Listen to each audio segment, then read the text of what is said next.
Welcome back, Alex Nitzberg, to our regular segment of our show with the Alex Nitzberg Commentary.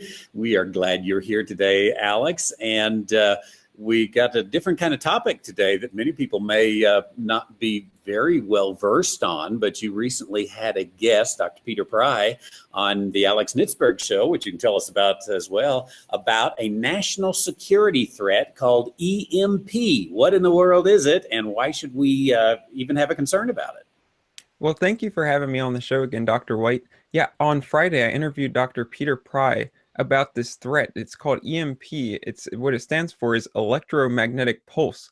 And there are several ways that an electromagnetic pulse could damage or destroy America's electrical grid and really just grind the nation to a halt. So the first thing that I want to talk about is called a nuclear EMP, nuclear electromagnetic pulse, and that's caused if someone detonated a nuclear weapon at a high altitude above the United States. Dr. Pry explained at about 300 kilometers altitude above the United States, if someone detonated a nuclear weapon, that it could, the radius of this would cause an EMP blast that could damage and destroy the electrical grid all over the continental United States, including parts of Mexico and Canada. And so imagine if something like this happened. Imagine your life with no electricity. So your refrigeration is not working. The refrigeration is not working at major places that hold food. You don't have access to running water. This could really wreak havoc on our civilization. And some of the examples of what could happen if an EMP blast from a nuclear weapon caused serious blackouts around the nation, some of the things that he pointed out, Dr. Pry pointed out, could happen. He said there could be damage to nuclear reactors from the blast. And even if nuclear reactors were not damaged from the actual EMP blast, if the electrical grid goes down, then the nuclear reactors, after the reserve power depletes, which he said would probably be about a week maybe, they could melt down. And he said, there's a quote, the steam explosions will carry dangerous levels of radioactivity thousands of kilometers downwind from the nuclear reactors. And he said, it's like having 100 dirty bombs going off and spreading radioactivity all over the country. I think that was because there's about 100 reactors or something like that. So that's a horrible scenario. And then he also said the water purification plants will back up and overflow. We know this happens during normal blackouts. And so you have in lakes and rivers, hospital waste and industrial waste and human waste backflowing into already polluted lakes and rivers. He said if the electromagnetic pulse blast was strong enough, it would affect electrical systems in airplanes, and airplanes could crash out of the sky. It's also possible it could impact cars. And in fact, Dr. Pry wrote a book, and others contributed to it as well. I believe it's called Blackout Wars. And there it says, in worst case scenario, a lot of cars could be stopped from working because cars have computer electrical components and stuff like that.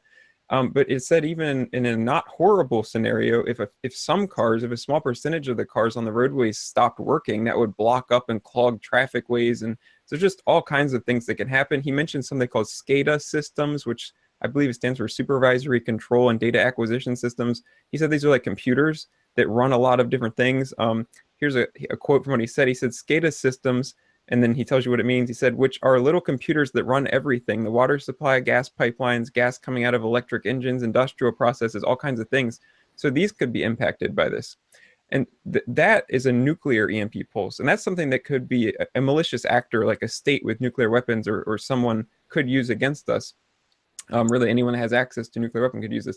But there's also something that's a natural kind of EMP thing that could also harm our electric grid and cause similar problems. It is called a geomagnetic storm. And like I said, I'm not an expert in this. I'm going off of Dr. Pry here to the best of my ability. But basically, I believe it's called a coronal mass ejection. And it's something that the sun emits. It creates this geomagnetic storm. And this can also cause basically a natural kind of EMP pulse or something like that that can affect our electrical grid. Now, Dr. Pry said that this does not go it's not as strong in a way, so it would impact large things. It wouldn't necessarily impact, he said airplanes probably wouldn't crash out of the sky and that sort of thing.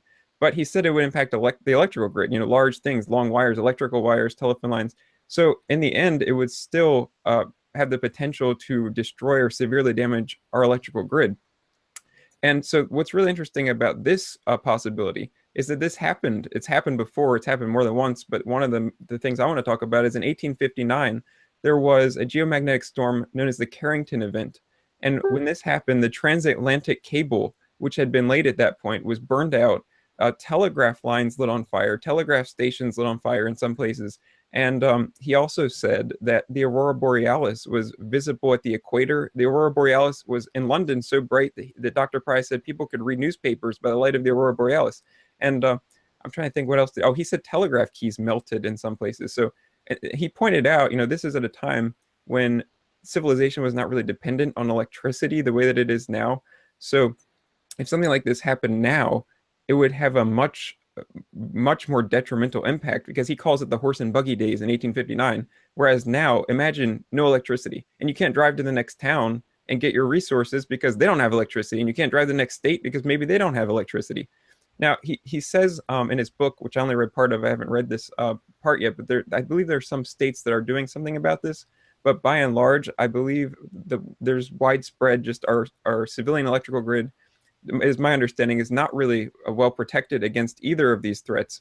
And so while the media and liberal people like to talk about global warming and how we're all going to die, or we're all not necessarily die, but they say that the world is being negatively impacted by global warming, I think that the EMP threat from a natural EMP, from a geomagnetic storm, and also from a nuclear weapon detonated over the United States seems to be a large threat that maybe they should report on a lot more than they are.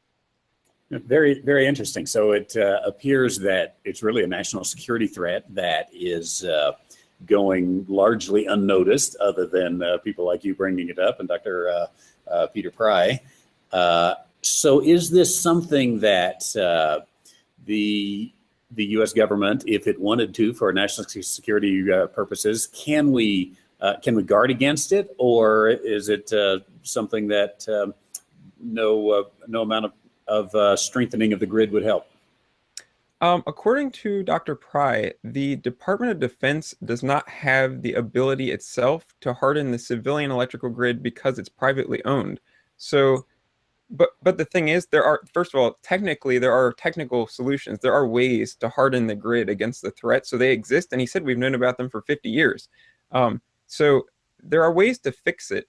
But technically, the Department of Defense itself can't do it. But he believes that, and you can listen to my podcast and hear more about what he actually said, because like I said, I'm not an expert in this, but there are ways to fix it. It can be fixed. Some states are doing things about it. He said states can do things about it.